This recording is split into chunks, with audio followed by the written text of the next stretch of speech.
अस्सलाम वालेकुम स्टूडेंट्स। आज हम लर्निंग चेक 5.1 डिस्कस करेंगे। है बहुत ही इजी है, आप लोगों को यकीनन समझ आ जाएगी। फर्स्ट क्वेश्चन है right the following sets in tabular form. कि जो आप लोगों को नीचे सेट दिए गए हैं, इनको टेबुलर फॉर्म में लिखना है। टेबुलर फॉर्म में लिखना है जैसा कि फर्स्ट क्वेश्चन है इसमें the set of months of the years beginning with J. अब ये क्वेश्चन हमें गिवन है डिस्क्रिप्टिव फॉर्म में, ठीक है। हमने इसे लिखना है टेबुलर फॉर्म में। कहता है मंथ के वो महीने, वो मंथ्स वो वाले आपने लिखने हैं जो जे से स्टार्ट होते हैं, जैसा कि जनवरी, जून, जुलाई। अच्छा, टेबुलर की पहचान ये है कि आपने इसे करली ब्रैकेट के अंदर और हर नंबर के बाद कॉमा लगाना है और स्टार्ट विद जे। तो कौन कौन से हुए months? January, June and July. Second part है the set of provincial capitals of Pakistan. कहता है पाकिस्तान के सूबाई दारुल हुकूमत के नाम लिखें। तो ये हैं, करली ब्रैकेट लगाएंगे, लिखेंगे कोयटा, कॉमा लगा के पेशावर, फिर कॉमा लगाएंगे, लिखेंगे लाहौर, कराची, इस्लामाबाद और फिर करली ब्रैकेट को क्लोज कर देंगे, ठीक है। नेक्स्ट है the set of the first 5 natural number. कहता है कि यहाँ पे आपने फर्स्ट 5 नेचुरल नंबर लेने। फर्स्ट 5 नेचुरल नंबर कौन से हैं? 1 2 3, 1 से स्टार्ट होते हैं, 1 से लेकर 5 तक, ठीक है। आपने इनका स्केल लेना है। 1 का स्केल लें तो 1 ही आएगा, 2 का स्केल लेंगे तो 4 हो जाएगा, 3 का स्केल लेंगे 9 और 4 का स्केल लेंगे 16, 5 का स्केल लेंगे तो क्या हो जाएगा 25।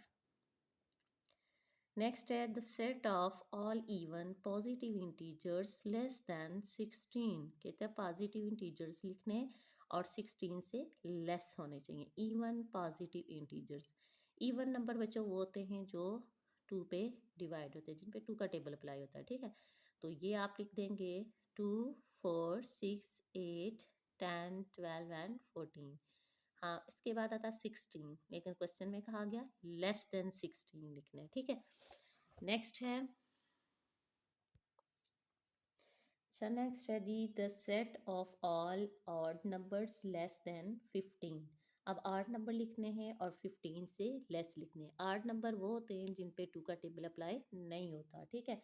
और स्टार्ट से लिखने हैं 1 3 5 7 9 11 एंड 13। हाँ, ये याद रखना है कि टेबुलर फॉर्म में हर नंबर के बाद कॉमा लगाना है और करली ब्रैकेट अप्लाई करनी है इस पर, ठीक है। नेक्स्ट है the set of even number between 2 and 4। कहता है 2 और 4, बिटवीन का मतलब हुआ दरमियान। कहता है 2 और 4 के दरमियान का जो इवन नंबर है वो आप लिखें। तो 2 के बाद आते ही 4 है, इसके दरमियान में कोई नंबर नहीं है इवन। 2 और 4 के दरमियान है 3 और 3 इज अ ऑड नंबर। तो फिर ये खाली सेट आ जाएगा, आपने इसको यूं ही लिख देना है करली ब्रैकेट लगा के, ठीक है। नेक्स्ट है the set of prime number less then 20। Prime number वो होते हैं जो 1 एंड इट्स सेल्फ पे फैक्टर बनाते हैं, यानी उन पे कोई टेबल अप्लाई नहीं होता। तो कहते हैं स्टार्ट से लेकर आपने 20 से लेस वाले नंबर लिखने हैं, ठीक है। तो इसमें आ जाएगा 2 3 5 7 11 13 17 एंड 19। ये वो नंबर हैं जिन पे कोई टेबल अप्लाई नहीं होता, सिर्फ इनका अपना टेबल जाता है, ठीक है। नेक्स्ट है the set of letters in the word mathematics, ठीक है। अब मैथमेटिक्स लेटर्स हैं इसके वर्ड्स, तो इनको हमने लिखना है। तो हर एक वर्ड को अलग करके उस दरमियान में कामा लगा देंगे और कर्ली ब्रैकेट में लिख देंगे। समझ आ गई? नेक्स्ट है जी हमारा क्वेश्चन नंबर 2।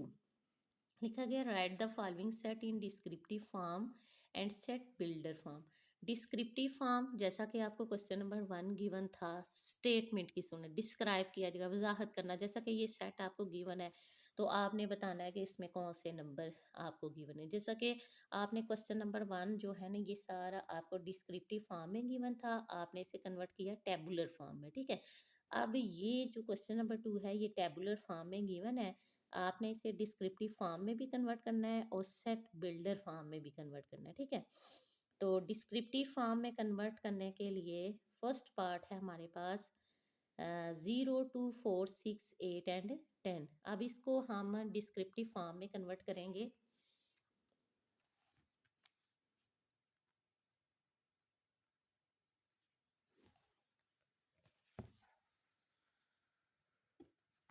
अच्छा जी, डिस्क्रिप्टिव फॉर्म हमने शॉर्ट फॉर्म इसकी लिख ली DF, ठीक है। तो 0 2 4 6 8 एंड 10 लिखेंगे the set of even number from 0 to 10, ठीक है। अब 0 to 10 तक हमने इवन नंबर लिखने थे, तो हमने ये जो 0 से लेकर 10 तक लिखे हुए थे और सब इवन नंबर थे, हमने लिखा कि ये जो सेट हमें गिवन है इंग्लिश में हमने इसे लिखा कि the set of even number from 0 to 10।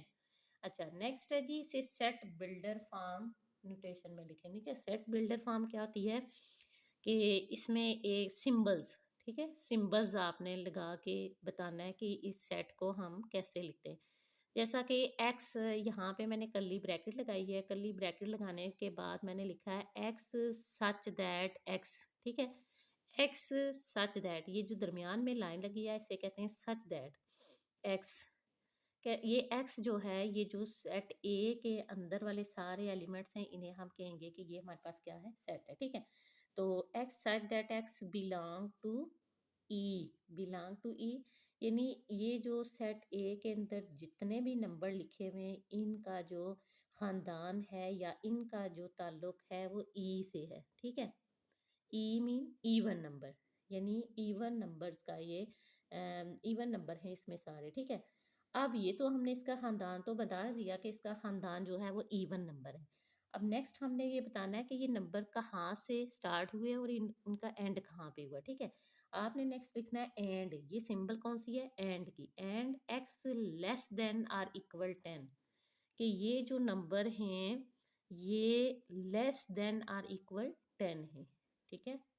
तो बड़ा इजी सा है, बस थोड़ी तवज्जो की ज़रूरत है। नेक्स्ट है जी पार्ट नंबर बी, 2 3 5 7 11, अब 2 3 5 7 11, अब ये हैं जी प्राइम नंबर, क्योंकि हमें पता है कि प्राइम नंबर वो होते हैं जो 1 एंड सेल पे फैक्टर बनाते हैं। तो लिखेंगे हम the set of prime number from 2 to 11, ठीक है। अब ये जो प्राइम नंबर हैं ये 2 से लेकर 11 तक हैं, ठीक है। अब हम इसको सेट बिल्डर फॉर्म में लिखेंगे, तो हम लिखेंगे एक्स सच दैट एक्स, यानी पहले हमने बताना है कि ये जो नंबर हैं इनका ताल्लुक किससे है, ठीक है।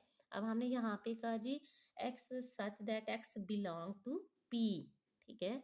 एंड अब हमने ये बताना है इसकी बताएंगे कि इसकी लिमिट कितनी है, मतलब कहाँ तक है, कहाँ से लेकर कहाँ तक है, x less than or equal 11। क्या हमने ये बताया कि ये प्राइम नंबर हैं और लेस देन आर इक्वल क्या है, 11 तक, ठीक है। नेक्स्ट है जी क्वेश्चन सी, 2 4 8 एंड 16, अब 2 4 8 एंड 16 हैं, तो यहाँ पे हम लिखेंगे the set of power of two, the set of power of two from 2 की पावर 1 to 2 की पावर 4, कि ये जो हैं पावर ऑफ 2 के नंबर हैं। अब अगर देखें 2 की पावर 1 हम करते हैं तो आंसर आ जाता है 2, अगर 2 की पावर 2 हो तो इसका मतलब है, इधर देखें, अगर 2 की पावर 2 हो तो इसका मतलब ये है कि 2 को हमने 2 दफ़ा मल्टीप्लाई करना है, तो 2 दफ़ा मल्टीप्लाई करेंगे क्या आ जाएगा, 4।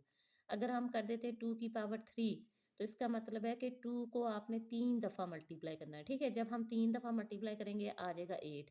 इसी तरह अगर हमारे पास आ जाता है 2 की पावर 4, तो 2 को जब हम 4 दफ़ा मल्टीप्लाई करेंगे तो हमारे पास आ जाएगा 16। समझ आ गई।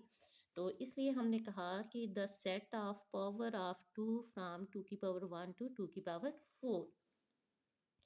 सेट बिल्डर फॉर्म इसकी है कि हमने देखा कि ये सारे 2 की पावर 1 2 3 4 तक हैं, तो इसलिए हमने इसको लिखा 2 की पावर x, पहले कर्ली ब्रैकेट लगाई फिर लिखा 2 की power x such that x, ठीक है, इज इक्वल टू, यानी अब ये x हमारे पास कौन से नंबर है, 1 2 3 4, ठीक है।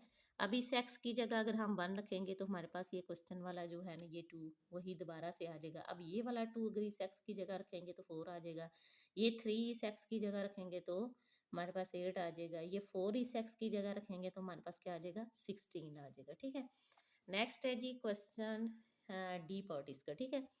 लिखा हुआ है 6 12 18 24 एंड 30, आप लिखेंगे डिस्क्रिप्टिव फॉर्म में कि कौन से नंबर्स हैं। देखें जी 6 1 और 6 6 2 12 6 3 18 6 4 24 6 5 और 30, ये तो हमें नज़र आ रहे हैं जी मल्टीपल्स ऑफ 6। हम लिखेंगे the set of multiples of 6 from 6 to 30, ठीक है। अब ये 6 के मल्टीपल्स हैं और कहाँ तक हैं, 30 तक। इसकी सेट बिल्डर फॉर्म होगी 6x, 6x such that x, 6x such that x, ठीक है। यानी 6 और x आपस में हो रहे मल्टीप्लाई। यहाँ पे हमने लिखा था 2 की पावर x, तो हमने पावर में लिखा 2 की पावर 1 2 3 करें तो फिर हमारे पास ये ऑप्शन आते थे। अब ये हमने 6x लिखा है, इसका मतलब है 6 और x आपस में क्या हो रहे हैं, मल्टीप्लाई। 6 1 और 6 6 2 और 12 6 3 और 18 6 4 और 24 6 5 और 30, ठीक है। तो ये हमारा डी पार्ट भी क्लियर हो गया है। नेक्स्ट है ई पार्ट। ई पार्ट में हमें -5 से लेकर 5 तक नंबर दिए गए और ये हमारे पास होते हैं जी इंटीजर्स, नेगेटिव और पॉजिटिव जिसमें आ जाए वो कौन से होते हैं, इंटीजर्स, ठीक है। हम लिखेंगे the set of integers from -5 to 5, कि ये सेट है जो ये इंटीजर्स का सेट है -5 to 5 से। अब इसकी सेट बिल्डर फॉर्म लिखेंगे तो हमने लिखना है x such that x belong to z, z mean z, ठीक है। z जो है ये इंटीजर्स को डिनोट करता है, ठीक है। इंटीजर्स वैसे तो INTEGRS होता है, लेकिन इसको हम डिनोट करते हैं z के साथ, याद रखिएगा कहीं ऑब्जेक्टिव में भी आ सकता है।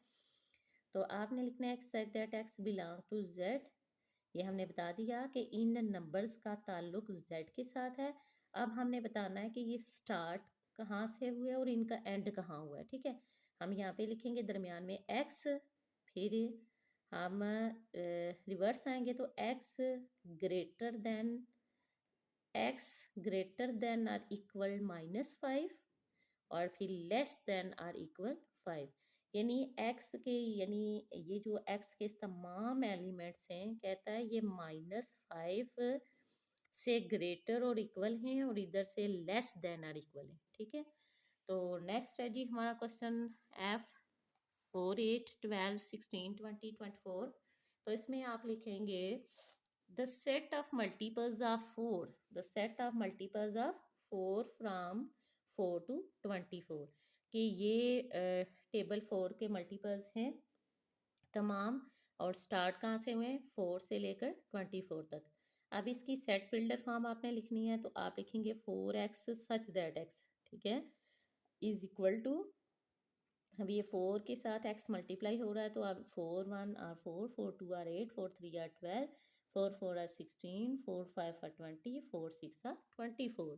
तो ये हो गया सेट बिल्डर फॉर्म। ये सेट बिल्डर फॉर्म थोड़ी आपको मुश्किल लग सकती है, तो जब बार बार इसे आप समझेंगे तो यकीनन आप लोगों को समझ आ जाएगी। अच्छा जी, नेक्स्ट है हमारा question 3, separate the equal sets and equivalent sets from the following. अभी जो तमाम हमें क्वेश्चन दे दिए गए हैं इनको हमने कंपेयर करना है, दो दो सेट हमें गिवन है और हमने ये बताना है कि ये इक्वल सेट्स हैं या इक्विवेलेंट सेट्स हैं, ठीक है। अब मैं आपको इसकी पहचान बताती हूँ। पेज नंबर 71 पे इन दोनों की डेफिनेशन लिखी हुई है। इक्वल सेट होता है if two sets have exactly the same elements. Equal set वो होता है जिसमें बिल्कुल सेम एलिमेंट्स होते हैं। अगर एक सेट में, जैसा कि एग्जांपल में दे दिया गया ABCDEF और F वाले सेट में है AFDCEB, दोनों एलिमेंट सेम हैं, बस इनकी क्या है कि इनकी जगह चेंज है, ठीक है। यहाँ पे तरतीब में लिखे हुए हैं और यहाँ पे तरतीब में नहीं लिखेंगे, ठीक है। ये होता है इक्वल सेट के सेम एलिमेंट्स उसमें हैं। ठीक है। इक्विवेलेंट सेट वो होता है if two sets contain the same number of elements. Equivalent set वो होता है जिसमें नंबर ऑफ एलिमेंट्स सेम हों, यानी अगर एक सेट में 4 हैं तो दूसरे में भी 4 हों, लेकिन इसकी शर्त ये है कि सेम बेशक ना हो, ठीक है, सेम ना हो। यानी जैसा कि यहाँ पे एग्जांपल में इन्होंने दे दिया है ABCDE और बी सेट में दिया Monday Tuesday Wednesday Thursday Friday. अब 5 नंबर जो हैं वो ए सेट में हैं और 5 ही बी में। यानी इक्विवेलेंट में क्या करना है, बस आपने काउंटिंग देखनी है कि दोनों में बराबर होने चाहिए, ठीक है। चलिए नेक्स्ट हम चलते हैं अपने क्वेश्चन की तरफ। ए पार्ट है जी 1 3 5 6 8 और बी पार्ट है 6 86532। ठीक है, आपने देखा कि ये दोनों सेम है, जो नंबर सेट ए में है वही नंबर सेट बी में, तो फिर ये क्या हुआ, इक्वल सेट। ठीक है, सी वाला, सी इज इक्वल टू 3 6 9 12 15, और डी में लिखा गया the set of first 5 multiples of number. अब देखो सी वाले सेट में भी 5 नंबर गिवन है और इधर भी ये कह रहा है कि फर्स्ट 5 नेचुरल नंबर, तो फिर ये क्या हुआ, इक्विवेलेंट सेट। ठीक है, ई सेट है ए ई आई ओ यू, और एफ में है 1 2 3 4 5, दोनों में 5 5 आ रहे हैं, तो क्या हुआ, ये इक्विवेलेंट हुआ। इधर इंग्लिश अल्फ़ाबेट्स हैं वोवल्स, और इधर काउंटिंग है। बस क्या है कि दोनों में नंबर ऑफ एलिमेंट्स जो हैं वो सेम है। ठीक है, नेक्स्ट है जी, the set of 4 cities of Pakistan, और एच वाले सेट में पाकिस्तान के 4 सिटीज़ के नाम दे दिए है, तो दोनों में 4 4 आ गए, तो ये भी क्या हुआ, इक्विवेलेंट। ई पार्ट में है आई इज इक्वल टू 2 6 10 16, और जे में है 2 4 6 8। 4 नंबर आई में है, 4 ही नंबर जे में है, तो ये क्या हुआ, इक्विवेलेंट सेट। के में है जी 1 2 3 4, और एल में है 2 3 1 4, सेम नंबर। ठीक है, नंबर इसमें सेम आ गए, इसमें 4 हैं, इसमें भी 4 हैं, इधर भी 1 है, इधर 1 है, इधर 2 है, इधर भी 2 है, इधर 3 है, इधर भी 3 है, इधर 4 है, इधर भी 4 है, तो ये क्या हुआ, इक्वल। ए और एफ पार्ट जो है ये हैं इक्वल सेट्स, इसके अलावा बाकी जितने भी हैं वो सारे क्या हैं, इक्विवेलेंट। नेक्स्ट है जी question number 4, fill in the blanks by using the term proper subset, superset और इम्प्रॉपर सबसेट। अच्छा, फर्स्ट है जी A is equal to 2 3 7, B is equal to 1 2 3 5 7। आपने देखा कि सेट ए के तमाम एलिमेंट जो हैं वो सेट बी में शामिल हैं। अगर सेट ए के तमाम एलिमेंट सेट बी में शामिल हों तो फिर हम कहते हैं A is proper subset of B, कि जो ए है ये सेट बी का प्रॉपर सबसेट है, A is proper subset of B. Second part है R is equal to the set of integers from -3 to +3, -3 से लेकर +3 तक इंटीजर्स गिवन है, और एस वाले में -4 से लेकर +4 तक। तो अब इसमें आपने ये देखना है कि हमने कहा यहाँ पे एस, एस जो है ये वाला एस, एस इज, इन्होंने आगे पहचान भी बता दी है। फर्स्ट वाला पहले इन्होंने लिखा है, तो बी वाला पार्ट जो बाद में लिखा, तो फिर हम ये कहेंगे A is proper subset of B. अब यहाँ ये ब्लैंक में दिया है S is dash of R, तो हम कहेंगे S is superset of R, कि एस जो है ये वाला एस जो है ये सुपर सेट है आर का। क्यों, क्योंकि एस वाला एक एलिमेंट ऐसा है जो आर में शामिल नहीं है, -4 +4। ठीक है,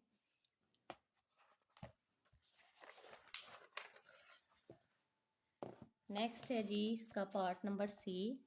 तो पार्ट नंबर सी में है, पार्ट नंबर सी में लिखा हुआ है M is equal to empty set, empty set मतलब finite, N is equal to five इन्होंने डाल दिया, N is equal to ABCD।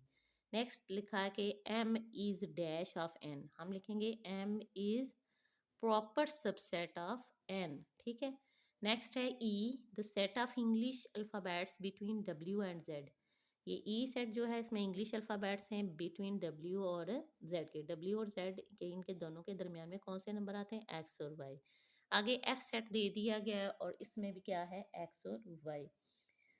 आगे ब्लैंक में लिखा हुआ है E is dash of F, E is dash of F, तो ई जो है ई में आ रहे हैं आंसर एक्स और वाई, और वो एफ में शामिल है, एफ में भी एक्स और वाई है, तो फिर हम लिखेंगे ई is improper subset of F, कि इम्प्रॉपर सबसेट वो होता है जिसमें दोनों में सेम नंबर्स हों। ठीक है, प्रॉपर सबसेट क्या था, अगर सेट ए के तमाम एलिमेंट सेट बी में शामिल हों तो हम कहते हैं प्रॉपर सबसेट, और इम्प्रॉपर सबसेट क्या होता है कि जो दोनों में सेम आ जाए, यानी आप ये ऐसे कह सकते हो कि E is improper subset of F and F is a improper subset of E.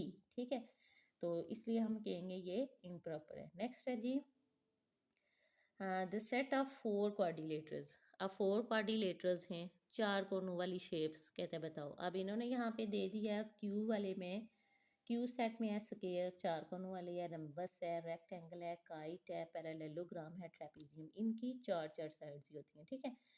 Next जो ब्लैंक में दिया गया, लिखा गया Q is dash of P, Q is dash of P.